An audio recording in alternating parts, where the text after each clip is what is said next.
Well, hi everyone. Here we are at the Ark Encounter. I'm with Bodie. Yep. We could call this the Ken and Bodie Show. Maybe we could start a Ken and Bodie Show. You know, we could call it be? Answers News. Maybe we can get a scientist with us or something.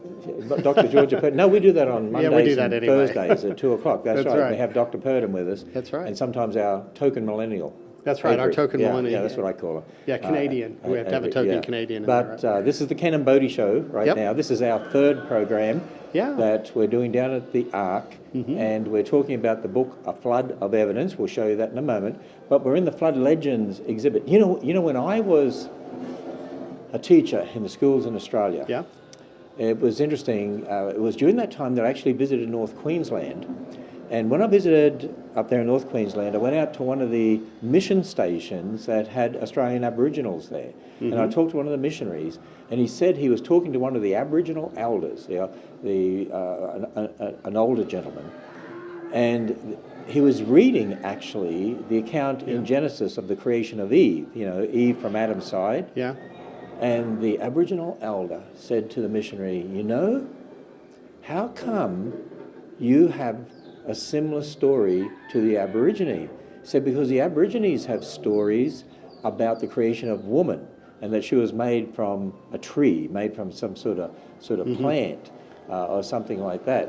And then he said, but your story is better, because the Aborigines had man being put to sleep, and then the woman made, but not from the man. But not from the man. But there were similarities nonetheless, and he could see the similarities. And he could see the similarities. And then I got talking to the missionary and said, hey, have you ever asked them about, do they believe there was a flood? And he said, well, yeah, they have a number of stories about the flood and the rainbow serpent associated with the flood.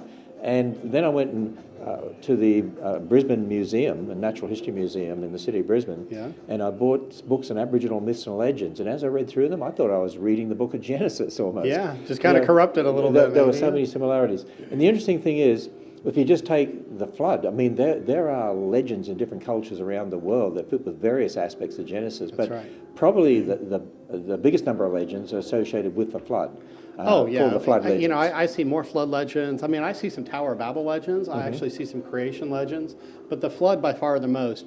We've estimated there's between 300 and 500. I myself, actually, I did a book on flood legends a number of years ago. And it was simply called, the Flood of Noah. But with that particular book, we looked at over 200 flood legends. I got tired of looking at them. After that, I said, I've seen enough. I don't want to read anymore. But it's the secular world that say that there could potentially be up to 500. So, I like to leave the range 300 to 500. Now, look, when I went to university, I remember one of the professors saying, the Jews have a story of a flood like the Babylonians. It's obvious the Babylonians... it's obvious the Jews borrowed their stories from the Babylonians. What would you say to that? Well, here, let's look at the map over here. Here's why these guys are saying it. You've got the Jews living in here in the land of Israel, and you got the Babylonians right over here. In fact, here's one of the Babylonian type arcs. You got it almost looks like a cube, and we'll talk about that just a little bit more. But they're saying that they borrowed theirs from this one. And it's embarrassing, actually, when you look at that, because when you actually see both accounts, one of them makes very little sense. Hey, we can do that over here. Let's have a look at this. Here's the Ark as we sort of have it here at Ark Encounter, and we'll talk about the shape here in a moment, okay? And this is the Epic of Gilgamesh, one of the Babylonians, which looks like a cube that's, 6 stories or so high? Yeah, and it's just a cube. I mean, would you want to be in something like this in a flood? I mean, it's obvious that the Jews looked at the Babylonian account of the flood, and then they had this. Yeah. That doesn't make sense. I mean, that's just crazy. I mean, something like this is going to wobble, flip over, go all over. I mean... I can understand how you could start with this as the original, and then you get all sorts of changed versions. Changes and variations. That makes much more sense. I think that makes a lot more sense. And so, really, after the flood, you have 8 people that survive. Right. Noah, his wife, and then their 3 sons and wives. And then the population starts to increase. Right. And people are going to tell the next generation about the flood. That's right. And eventually, they'll change the account. That's right. Except God preserves the correct Exactly. account for See, his word. That's the point. The Bible records the true account by the power of the Holy Spirit through Moses, looking back at all this sort of thing. And probably handed down in written And it was form, probably too. handed down, all the way down to Moses. But when you look at the other cultures and you see all this, we expect variation. It's fallible, sinful people who then move off someplace else. They're no longer here, to even see things like the mountains of Ararat, so they're going to put local mountains in, for example. Sometimes they change the animal that was sent out instead of it being a dove. Now, what's interesting, over in the Americas, we still see a handful of them where they actually released a dove. But you start to see changes and variations within the account. Well, in the Australian Aboriginal version, one of the versions that I read, there were 3 sons on a boat. Yeah. And the boat landed on a mountain. The boat happened to be a raft, Yeah. which is not going to survive a global flood. Yeah. And that God put a rainbow Yeah. in the sky at the end of the flood to remind them what the weather would be like. Exactly, so you see all sorts of changed versions. There was one that I saw where they were in the really high mountains down in Peru. When you go up there in the Andes Mountains, it's over 2 miles high. It's twice as high as Denver. And they had legends of a flood that covered the mountains. I saw one in one of the driest deserts in the world down in South America, and they said that there was a flood legend, and yet, a global flood, as a matter of fact, but yet they're living in a desert where they see hardly any water. It's fascinating when you see that. It is fascinating. Stuff. Yeah. So, the reason we're talking about this topic is because what we call Answers Book 5 is this one, A Flood of Evidence. Right. It's the Ken and Bodie book, It's the Ken and just Bodie. like the Ken and Bodie show. Yeah, we decided to answer all these questions people had about the flood and about Noah's Ark. And we covered the topic of flood legends in there. That's right. And it's a meaty book, but I mean, it's written in a style that most people can grab it, read it, and have no problem. And we In call fact, it as teenagers could read We call these it Answers books. Book 5 because the 4 Answers books we produce really cover the most asked questions. That's right. That people ask about creation, Yeah, evolution, like, the where book did of Cain Genesis. get his wife? What about What about death the and ape-men suffering? dating methods, light from the furthest star? That's right, Big Big Bang. Bang. Yep. Yeah. Missing What about links, the all sorts of so-called stuff. ape-men? All those sorts Oh, of yeah. things. And how do you know the Bible's true? How old is the earth? And is Genesis history and so Yeah, on. all those kind of things. This one specifically deals with questions about the ark, about the flood, That's right. biblical questions, questions about Genesis 6 through Right. 9. That's right. Even questions like, does it take millions of years to form coal or oil? A lot of that stuff was formed during the flood. We can make it in laboratories quickly. Most people don't realize we can make crude oil from algae in less than 30 minutes. So, this is all documented in the book. So these 5 books, if people get these 5 books, and they're great for young people and adults. In fact, I've even had 10-year-olds say they read those books. Oh, yeah. I've had some But young they're people read it. detailed answers. You don't have to read them like starting at the first chapter and go all the way through. You can actually look up the question that you want. For instance, in the Flood of Evidence, if I look this up here, I can see, under Noah's Ark. What about the size of a Noah's Ark? What was the shape of Noah's Ark? How about we talk about that What in a was moment? originally one Yeah, we'll continent? do that in a moment. Could Noah really build the ark by himself? Or was there originally one continent? Isn't coal and oil millions of years old? Doesn't it take millions of years to form rock from rock layers? Isn't petrified wood millions of years old? Biblically, how old is the earth? Global or local flood? A That's lesson in question we get. radiometric Yep. dating. Could death have existed before sin? So there's a whole list of questions there, yeah.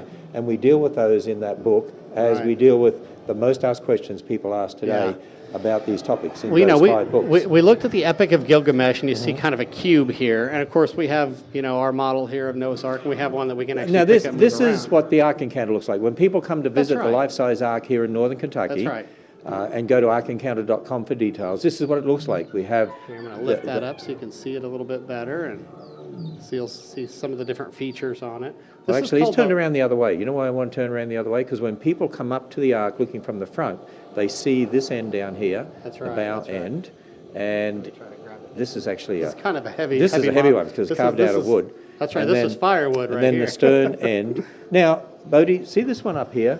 Yes. This is how we used to picture Noah's Ark. And That's sort right. of pictured like that creationists have done that for 50 years or better. in Dr. Henry Morris's book, The Genesis Flood. Mm-hmm. And some people, when they saw this, got all upset. Yeah. And they said, wait a minute, in the Genesis Flood book, it's sort of pictured more like this. Why did we do this? And does the Bible tell us exactly what the shape Well, was? what the Bible gives us is the overall dimensions, 300 by 50 by 30 cubits. Let's set this one back up here. I'm going to grab this other model. And what that is, that's actually measured at the draft level, basically where the water level would be. That's typical for ships. You measure, your width, your length, and your overall height. You're an engineer, so you understand these That's things, right. Well, you know what? You can go check out the Corvette's dimensions, and it'll give you length, width by height. That doesn't mean it's like a rectangle, for example. But for a long time, what happened? Creationists would just kind of make this. We call this the box shape.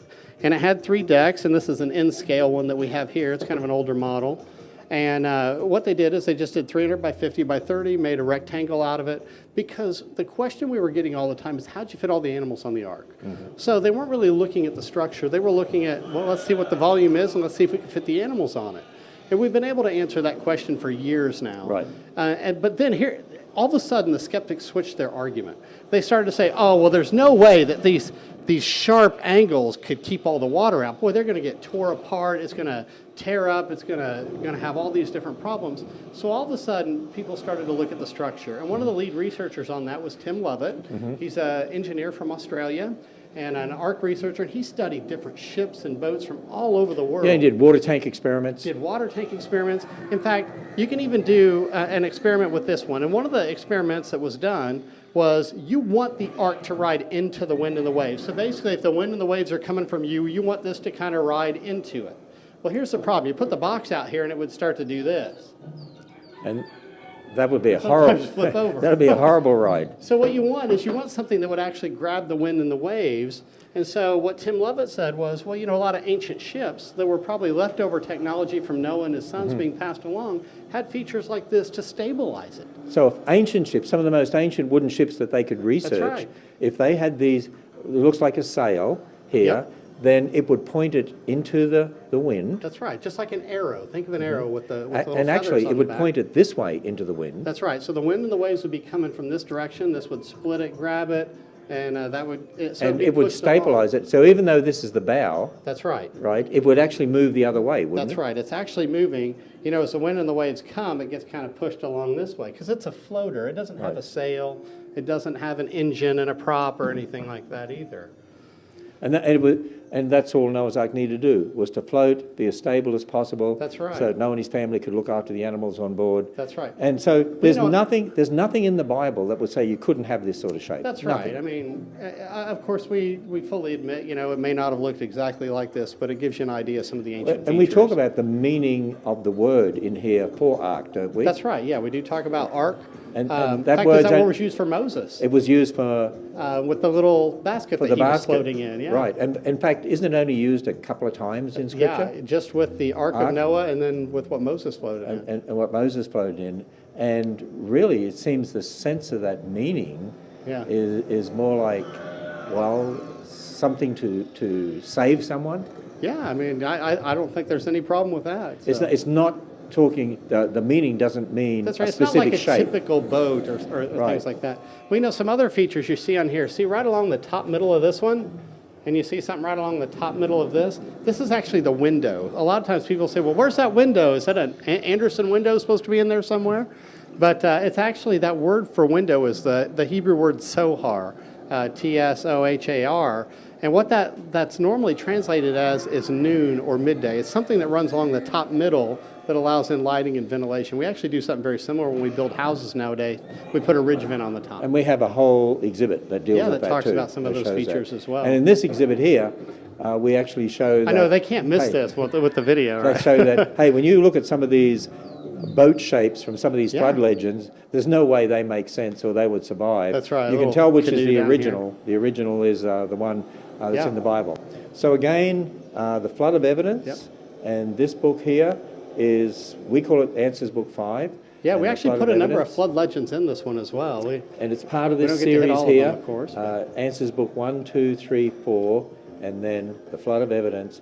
The most asked questions that people have about the book of Genesis, about topic of origins, creation, evolution, the flood, the ice age, all those sort of topics.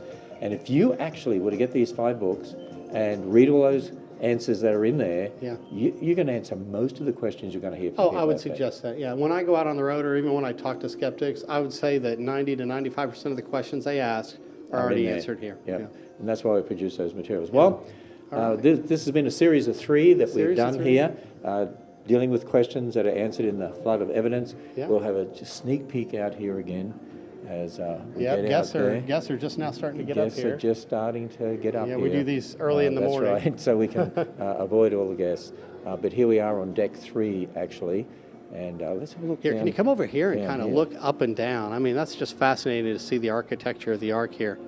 We can, you can look down here, and we're looking down to deck 2, and then deck 1 is below that, and then underneath that you go down to the gift store, and there's actually And if you look there's up, actually a 4th deck that right now we haven't done anything with that, but that's expansion for the future. We're going to do something with that.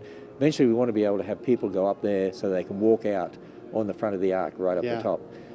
But that'll be to come, so we keep adding things, doing things, changing things here at the Ark Encounter. So with that, we need to sign off for today. all right, we'll sign off. Hey, thanks for joining us. God bless you guys.